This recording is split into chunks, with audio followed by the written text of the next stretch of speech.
নমস্কাৰ প্ৰিয় দৰ্শক, পুনৰ এবাৰ আপোনালোক সকলোকে আমাৰ এই চেনেলটোলৈ আন্তৰিক সকলোকে স্বাগতম জনাইছো। প্ৰিয় দৰ্শক, 2025 বৰ্ষৰ 10 জুলাই তাৰিখে হৈছে গুৰু পূৰ্ণিমা। গুৰু পূৰ্ণিমাৰ দিনটোত আপুনি ভুলতো কেতিয়াও এইসমূহ কাম নকৰিব। লগতে আপুনি এইটো বস্তু কেতিয়াও এই গুৰু পূৰ্ণিমাৰ দিনা নাখাব। আজিৰ এই ভিডিঅ'টো আমি শাস্ত্ৰৰ অনুসৰি আপোনালোকৰ লগত কেইটামান উপদেশ আপোনালোকৰ লগত শ্বেয়াৰ কৰিম। কেইটামান শাস্ত্ৰত কোৱা কথা আপোনালোকৰ লগত শ্বেয়াৰ কৰিব খুজিছো, যি কেইটা কথা আপুনি জানি থোৱাটো খুবেই জৰুৰী। কাৰণ 10 জুলাই বৃহস্পতিবাৰে হৈছে গুৰু পূৰ্ণিমা।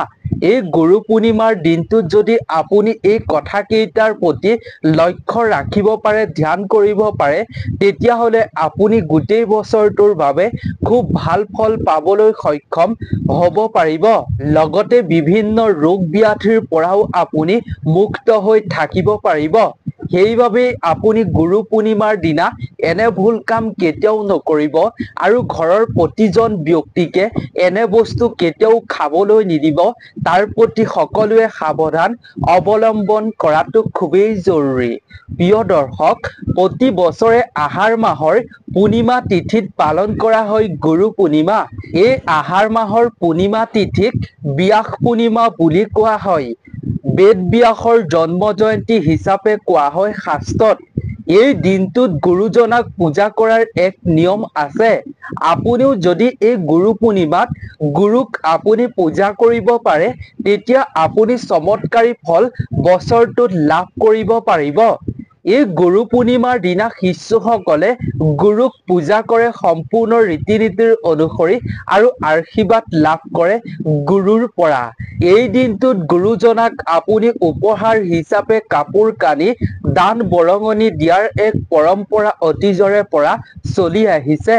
আপুনিও এই দিনটোত দিব পাৰে গুৰুজনাক উপহাৰ হিচাপে বস্ত্ৰ, দান বৰঙণি আপুনি আগবঢ়াব পাৰে, অৰ্পণ কৰিব পাৰে। হিন্দু ধৰ্মশাস্ত্ৰত কোৱা হৈছে গুৰু পূৰ্ণিমা উৎসৱ অতি গুৰুত্বপূৰ্ণ উৎসৱ। এই উৎসৱ প্ৰতি বছৰতে পালন কৰা হয় আহাৰ মাহৰ পূৰ্ণিমা তিথিৰ দিনটোত। এই দিনটোতে মহাভাৰতৰ ৰচক বেদ ব্যাসৰ মহাঋষিৰ জন্ম হোৱা বুলি শাস্ত্ৰত বিশ্বাস কৰা হয়, যাৰ বাবে ইয়াক ব্যাস পূৰ্ণিমা বুলি জনা যায়। গতিকে এই শুভ তিথিৰ দিনটোত আপুনি কিছুমান কথাৰ প্ৰতি লক্ষ্য ৰখাটো খুবেই জৰুৰী। যদি আপুনি ভুলতে বা নজনাকৈ এনে কাম এই দিনটোত কৰে, এনে বস্তু সেৱন কৰে, তেতিয়াহ'লে আপুনি গুৰুৰ কৃপাৰ পৰা বঞ্চিত হোৱাৰ লগতে বিভিন্ন শৰীৰত আপোনাৰ সমস্যা, ৰোগ ব্যাধিয়ে দেখা দিব পাৰে। বিভিন্ন সমস্যাই আপোনাক জীৱনত আগুৰি ধৰিব পাৰে আৰু এনে কাম কৰাৰ ফলত আপুনি গুৰুজনাক অপমান কৰাৰ দৰে হয়। সেইবাবে আপুনিও যদি গুৰুজনাক এই পবিত্ৰ তিথিৰ দিনটোত অপমান কৰিব নিবিচাৰে, তেন্তে এই ভিডিঅ'টো সম্পূৰ্ণকৈ শেষলৈকে চাব। এই কামকেইটা, এই বস্তুসমূহ আপুনি কেতিয়াও এই দিনটোত আপুনি নাখাব। গতিকে আপুনি ভিডিঅ'টো গুৰু পূৰ্ণিমাৰ আগতেই চাই লওক, তেতিয়া আপুনি জানিব পাৰিব আৰু বন্ধুবৰ্গকো আপুনি ক'ব পাৰিব। গতিকে ভিডিঅ'টোৰ মূল বিষয়বস্তুৰ মাজলৈ আগবঢ়াৰ পূৰ্বে আপুনি কমেণ্ট ছেকশ্যনলৈ গৈ আপোনাৰ গুৰুজনাৰ নাম আপুনি কমেণ্টত ভক্তি মনেৰে স্মৰণ কৰি ভিডিঅ'টোত গুৰুজনাৰ নামত এটা লাইক কৰিব বুলি আশা কৰিলোঁ। লগতে যদি পোনপ্ৰথমবাৰৰ বাবে আমাৰ এই চেনেলটোৰ ভিডিঅ' চাই আছে, তেন্তে আমাৰ এই চেনেলটো ছাবস্ক্ৰাইব কৰি ৰাখিব। কিয়নো এই চেনেলটোত আমি জ্যোতিষশাস্ত্ৰ, বাস্তুশাস্ত্ৰ আৰু অন্যান্য তথ্যসমূহৰ জৰিয়তে সংগ্ৰহ কৰি এটা নতুন ভিডিঅ' প্ৰস্তুত কৰি এটা নতুন কথা আপোনালোকৰ মাজলৈ আগবঢ়াওঁ। যিসমূহ ভিডিঅ' চালে আপুনি এটা নজনা কথা প্ৰতিদিনে শিকিব পাৰিব। সেইবাবে চেনেলটো অৱশ্যেই ছাবস্ক্ৰাইব কৰি ৰাখিব। তেন্তে আহক আমি ভিডিঅ'টোৰ মূল বিষয়বস্তুৰ মাজলৈ আগবাঢ়োঁ।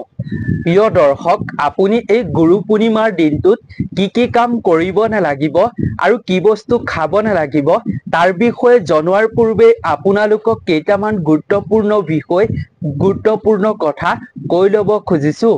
সেই গুৰুত্বপূৰ্ণ বিষয়টো হৈছে আপোনাৰ যদি জীৱনত গুৰুৰ দুখ আছে তেন্তে আপুনি সেই গুৰুৰ দুখৰ পৰা মুক্ত হ'বৰ বাবে গুৰু পূৰ্ণিমাৰ দিনটোত আপুনি কি কাৰ্য কৰাটো খুবেই শুভ, যাৰ ফলত আপোনাৰ সেই গুৰুৰ দুখ দূৰ হৈ পৰিব। আহক আমি তাৰ বিষয়ে প্ৰথমে সুন্দৰভাৱে জানি লওঁ, তাৰ পিছত আপোনাক কি কাম কৰিব নালাগিব এই দিনটোত আৰু কি বস্তু খাব নালাগিব তাৰ বিষয়ে জনাম। গতিকে আপুনি ভিডিঅ'টো আধৰুৱা নকৰাকৈ শেষলৈকে চাই থাকিব। প্ৰিয় দৰ্শক, বৈদিক জ্যোতিষশাস্ত্ৰৰ মতে কোৱা হৈছে বৃহস্পতি 9টা গ্ৰহৰ ভিতৰত আটাইতকৈ শুভ গ্ৰহ। বৃহস্পতি দেৱতা গুৰু হয়, সেইবাবেই বৃহস্পতিক দেৱগুৰু বুলি কোৱা হয়। এই গ্ৰহটোক জ্ঞান, ধৰ্ম আৰু ধন সম্পত্তিৰ প্ৰতীক হিচাপে কোৱা হয়। লগতে দেৱগুৰু বৃহস্পতিৰ বাবে উৎসৰ্গিত এই পূৰ্ণিমাৰ দিনটো গুৰু পূৰ্ণিমা নামেৰে জনা যায়। এই পূৰ্ণিমা এই বছৰটো বৃহস্পতিবাৰৰ দিনটোতেই পৰিছে। যদিহে আপোনাৰ জন্ম তালিকাত যদি বৃহস্পতি গ্ৰহ দুৰ্বল অৱস্থাত থাকে তেন্তে ইয়াক গুৰুৰ দোষ বুলি কোৱা হয়। জ্যোতিষশাস্ত্ৰৰ মতে বৃহস্পতিৰ শুভ প্ৰভাৱে থলুৱা লোকসকলক শিক্ষা, কেৰিয়াৰ আৰু বৈবাহিক জীৱনত সন্তানৰ শিক্ষা, ধন সম্পত্তি আৰু আধ্যাত্মিক জীৱনত উন্নতি সাধন কৰে। যদি আপুনি এইসমূহ ক্ষেত্ৰত বাধাৰ সন্মুখীন হৈছে, উন্নতি হ'ব পৰা নাই, তেন্তে আপোনাৰ গুৰু বৃহস্পতিৰ দোষ আপোনাৰ জীৱনত আছে, আপোনাৰ জন্ম তালিকাত আছে। এই দোষৰ পৰা আপুনি মুক্ত হ'বলৈ গুৰু পূৰ্ণিমাৰ দিনটো সৰ্বোত্তম দিন। আপুনি এই দিনটোত এই কাৰ্য কৰক, এই দোষ দূৰ হৈ পৰিব। প্ৰিয় দৰ্শক, আপুনি যি এই সমস্যাসমূহত ভুগি আছে, এই সকলো সমস্যা গুৰুৰ দশা অশুভ প্ৰভাৱৰ ফলতেই, অৰ্থাৎ বৃহস্পতি গ্ৰহৰ অশুভ প্ৰভাৱৰ বাবে আপোনাৰ জীৱনত এনে সমস্যা হয়, এনে বাধাৰ সন্মুখীন হ'বলগীয়া হয়। শিক্ষাৰ ক্ষেত্ৰতেই হওক, ধন সম্পত্তিৰ ক্ষেত্ৰতেই হওক, কেৰিয়াৰতেই হওক, বৈবাহিক জীৱনতেই হওক, আপুনি যদি সমস্যাত ভুগিছে, এই সকলোবিলাক দেৱগুৰু বৃহস্পতিৰ অশুভ প্ৰভাৱৰ বাবে আপোনাৰ জীৱনত সংঘটিত হৈছে। গতিকে সকলোৱে এই গ্ৰহৰ অশুভ প্ৰভাৱৰ পৰা মুক্ত হ'ব বিচাৰে। গতিকে আহক আমি জানি লওঁ এতিয়া কিদৰে আমি এই দোষৰ পৰা মুক্ত হ'ব পাৰিম। গুৰু পূৰ্ণিমা যিহেতু বৃহস্পতিবাৰে পৰিছে, গুৰু পূৰ্ণিমাৰ পৰা আৰম্ভ কৰি আপুনি একেৰাহে 5টা বৃহস্পতিবাৰে আপুনি উপবাস পালন কৰক। সম্পূৰ্ণ ৰীতি নীতিৰ অনুসৰি আপুনি গুৰু পূৰ্ণিমাৰ দিনটোৰ পৰা উপবাস পালন কৰক। আপুনি 5টা বৃহস্পতিবাৰলৈকে গুৰু পূৰ্ণিমাৰ দিনটো 1 নম্বৰতে ধৰিব, তাৰ পিছত আৰু আপুনি 4টা বৃহস্পতিবাৰে আপুনি উপবাস নিয়ম নীতি নিয়মেৰে পালন কৰক। লগতে আপুনি বৃহস্পতিবাৰৰ দিনটোত ভগৱান বিষ্ণু আৰু দেৱগুৰু বৃহস্পতিক আপুনি পূজা কৰক। ইয়াৰ ফলত আপোনাৰ যি জন্মৰ তালিকাত গুৰুৰ দোষ আছে, সেই গুৰুৰ দোষ দূৰ হৈ পৰিব। লগতে জ্যোতিষশাস্ত্ৰৰ মতে কোৱা হৈছে বৃহস্পতিৰ প্ৰিয় ৰং হৈছে হালধীয়া। গতিকে আপুনি গুৰু পূৰ্ণিমাৰ দিনা হালধীয়া আপুনি বস্তু দান কৰাটো খুবেই শুভ।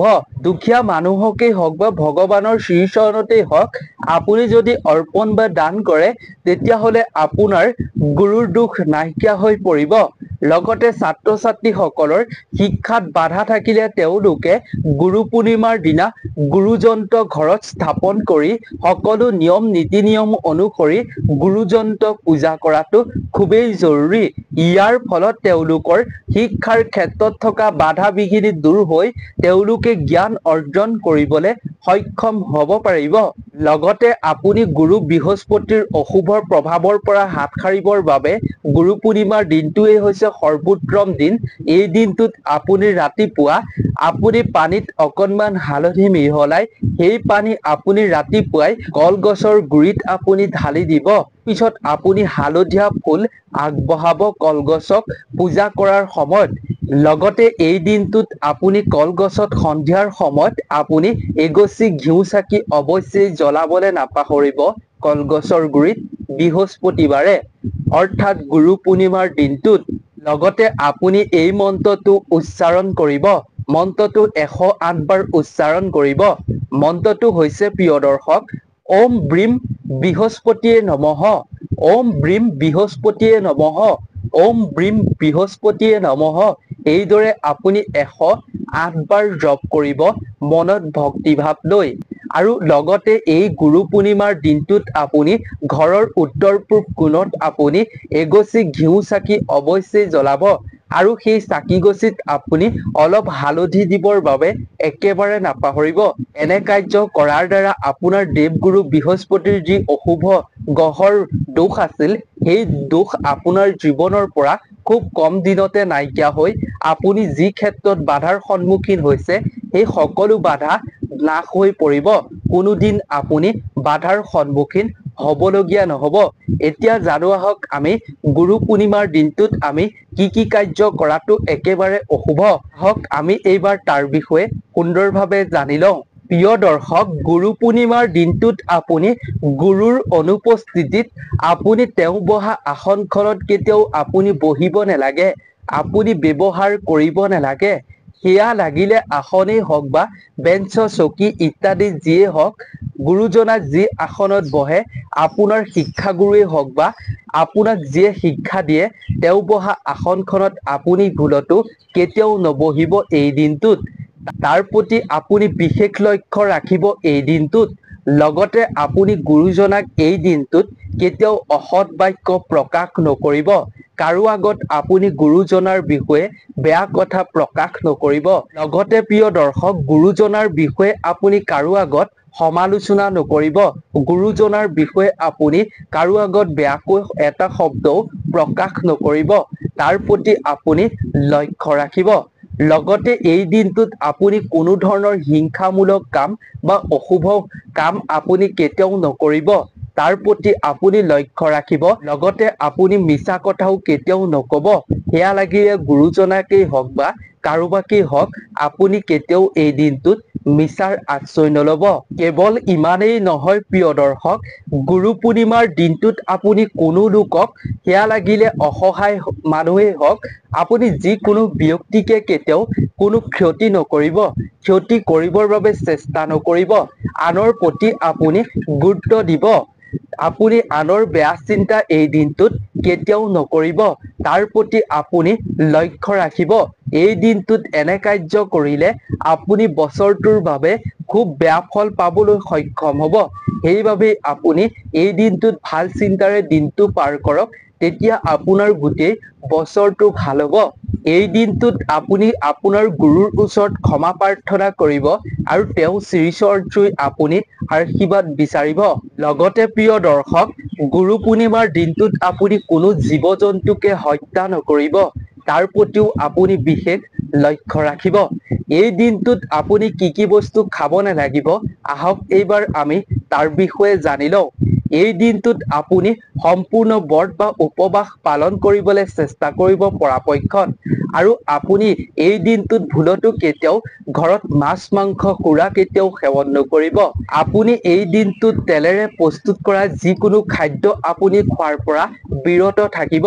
এই দিনটোত এনে বস্তু খালে আপুনি গোটেই বছৰটোত বিভিন্ন সমস্যাৰ সন্মুখীন হ'ব লাগিব, ৰোগ ব্যাধিত ভুগিব লাগিব। সেইবাবে আপুনি এই দিনটোত মাছ মাংস সুৰা আৰু কণী আপুনি ভুলতো সেৱন নকৰিব। মাদক দ্ৰব্যৰ প্ৰতি আপুনি এই দিনটোত বহুত আঁতৰতে থাকিব। তাৰ প্ৰতি আপুনি যদি সাৱধান অৱলম্বন কৰে, তেতিয়াহ'লে আপুনি গুৰুৰ কৃপাৰ লগতে ভগৱানৰ পৰম কৃপা দৃষ্টি লাভ কৰিব পাৰিব। গুৰু বৃহস্পতিৰ শুভ প্ৰভাৱৰ ফলত আপুনি খুব জীৱনত ভাল ফল পাই উন্নতি হ'বলৈ সক্ষম হ'ব। কেৰিয়াৰত আপুনি চমৎকাৰীভাৱে আপুনি বিচৰাখিনি পাবলৈ সক্ষম হ'ব পাৰিব। সেইবাবে ইয়াৰ প্ৰতি আপুনি লক্ষ্য ৰাখিব। লগতে আপুনি মছলাযুক্ত খাদ্যও এই দিনটোত খোৱাৰ পৰা বিৰত থাকিব। গতিকে আজিৰ এই ভিডিঅ'টো ইমানেই আছিল। এইসমূহ কাৰ্য যদি আপুনি মনত ৰাখিব পাৰে, তেতিয়াহ'লে আপুনি নিজে বিচৰাৰ ধৰণে পাবলৈ সক্ষম হ'ব পাৰিব। গুৰু বৃহস্পতিৰ অশুভ প্ৰভাৱৰ পৰাও আপুনি হাত সাৰিব পাৰিব। গতিকে আজিৰ ভিডিঅ'টো ইমানেই আছিল। আশা কৰোঁ ভিডিঅ'টো চাই নিশ্চয় ভাল পালে। যদি ভিডিঅ'টো চাই ভাল পালে আৰু 10 জনৰ লগত যিমান পাৰে শ্বেয়াৰ কৰিব, যাতে তেওঁলোকেও ভিডিঅ'টো চাই কথাখিনি জানি উপকৃত হ'ব পাৰে। গতিকে নতুন এটা ভিডিঅ'ৰ লগত আপোনালোক সকলোকে লগ পাম আপোনালোক সকলো ভালে থাকক সুস্থ থাকক তাৰে আমিও কামনা কৰিলো ধন্যবাদ